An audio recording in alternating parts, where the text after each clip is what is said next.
Selamat pagi, Assalamualaikum warahmatullahi wabarakatuh. Berjumpa kembali dengan Budi Raharjo di Padepokan. Kita mulai dengan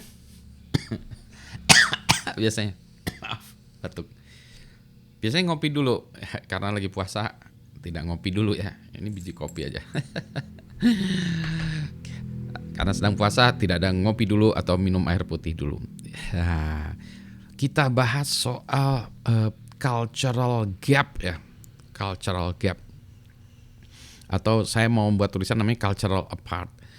Nah, ini masalah culture atau culture shock ya. Jadi ceritanya saya sebagai orang yang dilahirkan di Indonesia, kemudian dibesarkan di Indonesia, masa kecil saya kebanyakan berada di lingkungan Bandung dari mulai sebelum sekolah ya, sebelum TK kami tinggal di Bandung terus mulai TK, SD, SMP, SMA bahkan sampai masuk kuliah di ITB pun saya selalu tinggal di Bandung. Kemudian setelah itu ya jadi culture saya culture Bandung. Jadi kalau dilihat cara bicara saya, culture-nya Bandung banget gitu ya. Orang tua saya memang sebetulnya keturunan dari Jawa, tetapi karena saya di Bandung besarnya maka saya lebih paham dengan bahasa Sunda. Meskipun bahasa Sunda saya termasuk bahasa Sunda yang agak kasar gitu. Anyway, nah setelah itu kemudian saya migrasi ke Kanada karena sekolah untuk S2, S3 dan bekerja selama nyaris 11 tahun. Dari tahun 87 sampai 97 lah gitu ya. Awal 87 sampai akhir 97. Jadi nyaris 11 tahun dan kemudian kembali lagi ke Indonesia. Tentu saja di tengah-tengah itu ada ini ya perjalanan ke sana sini. Jadi saya kembali ke Indonesia tahun 97 akhir 97 pas Krismon lah ya, Pak. Nah, yang ternyata menarik bagi saya adalah ternyata culture saya berubah. Jadi ketika kecil saya memiliki dasar-dasar culture orang Timur ya, orang Indonesia yang mana sopan santun segala macam gitu ya. Kemudian pindahnya ke Kanada. Nah, Kanada itu memberikan warna culture yang berbeda lagi kepada saya. Kanada adalah culture negara dengan penduduk yang sangat ramah, baik hati semuanya. Jadi kalau orang berbicara tentang keramahan orang Kanada, nah itu sebuah negara yang sangat menyenangkan ya. Jadi I consider it my second home gitu ya. Di sana tuh ramah, tetapi dia memiliki culture Amerika Utara, North American. Yang mana North American itu ya Amerika dan Kanada ya, basically hanya dua negara itu ya. Dengan warna North American yang kental.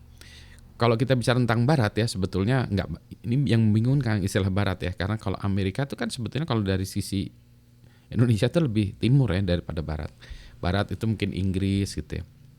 Dan ternyata culture-nya juga berbeda ya, culture antara westernnya Inggris ya atau Eropa dan North American. Saya sebenarnya tidak sadar itu ya, ini semua tidak sadar kecuali ketika saya berhubungan dengan orang lain ya. Nah barulah orang lain tuh bilang, oh kamu tuh North American ya.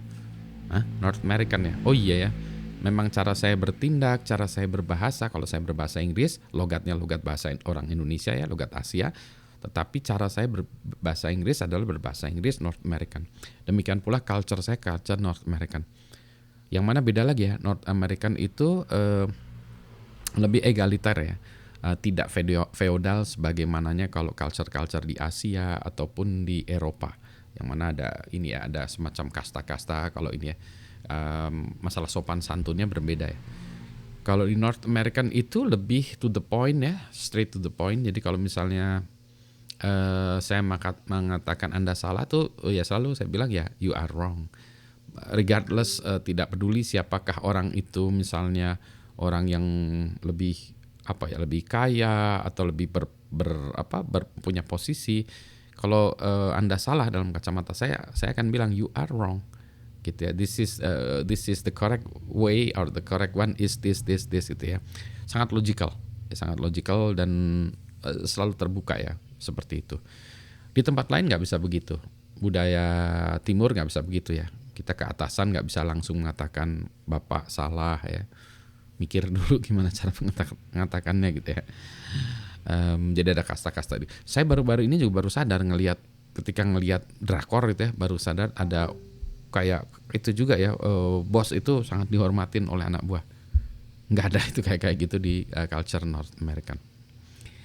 Jadi saya ternyata setelah kembali ke Indonesia, saya memiliki culture dua ya, East dan West.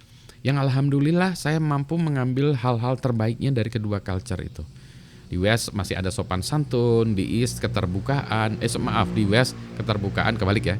Yang East yang sopan santun, menghargai orang tua, tetapi di West juga keterbukaan, jadi saya tidak takut dikritik. Kalau saya salah juga disebutkan salah, Pak Budi salah, it's okay with me, I don't mind gitu ya. Terus, tetapi yang saya mencoba sekarang ini ya, merenungi lagi itu adalah bagaimana ya saya mengadopsi atau menerima culture ini, belajar culture-nya ini dari mana. Karena di satu sisi saya juga mengalami frustasi juga ya, cultural shock ya. Ketika kembali ke Indonesia, saya merasa tidak punya teman yang punya culture yang sama seperti saya. Culture-nya berbeda, kebanyakan orang berbeda culture-nya. Jadi saya kesulitan misalnya di tempat bekerja, bersosialisasi juga merasa kesulitan ya. Karena saya menjadi merasa saya lebih North American oriented ya orangnya, tetapi dengan fondasi orang Timur ya, yang sopan santun, menghargai orang tua dan lain sebagainya. Nah kemudian saya mencoba merefleksikan diri, bagaimana ya. Jadi saya tuh ke Kanada usia 25 tahun ya, 25 tahun. Jadi saya 25 tahun berarti sebetulnya sudah matang, tetapi masih dalam proses pencarian jati diri gitu. Jadi kemudian saya di sana tinggal berada di lingkungan yang kebetulan lingkungan Western ya. Banyak kan orang Indonesia ketika di luar negeri tetap dalam lingkungan Indonesianya ya, berkumpul dengan sesama orang Indonesia, apartemen dengan orang Indonesia segala macam.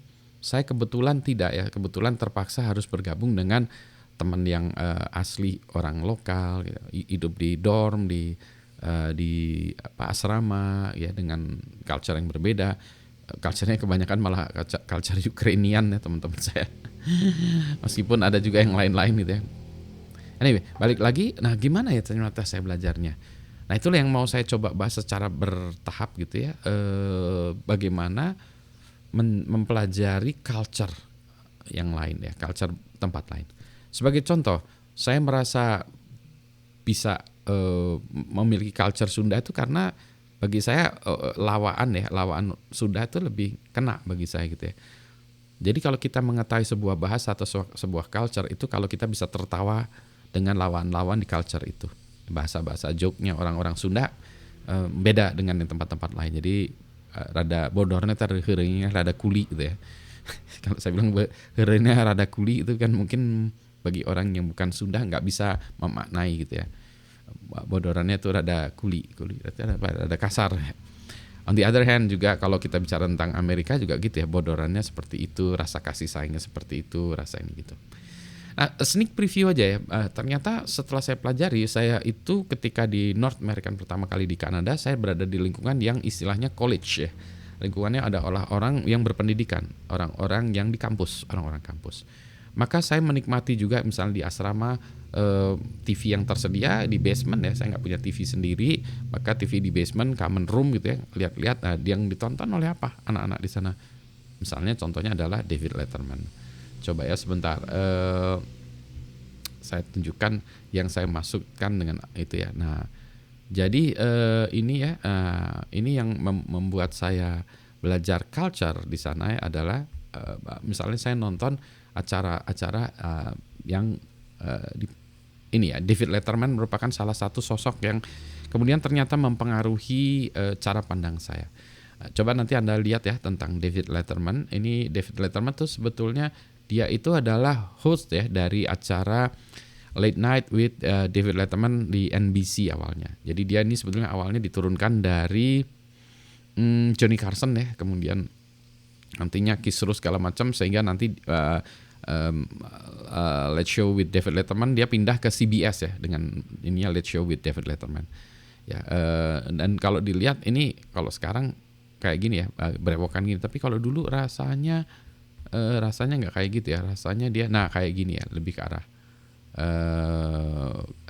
Amerikannya beda ya. Ntar kalau saya lihat ya, David Letterman ini fotosnya, images ya. Ini yang dulu ya. Maaf nih yang sekarang, kalau yang dulu kayak gini tampangnya. Ya, tampangnya kayak gini. Ya. Oh iya, aneh juga ya sekarang kalau kita short begini, search di Google yang baru-baru ya munculnya. Nah ini yang lama-lama kayak gini gambarnya. Ya, si David Letterman kayak gini. Itu show-nya lucu lah, pokoknya ceritanya lucu ya.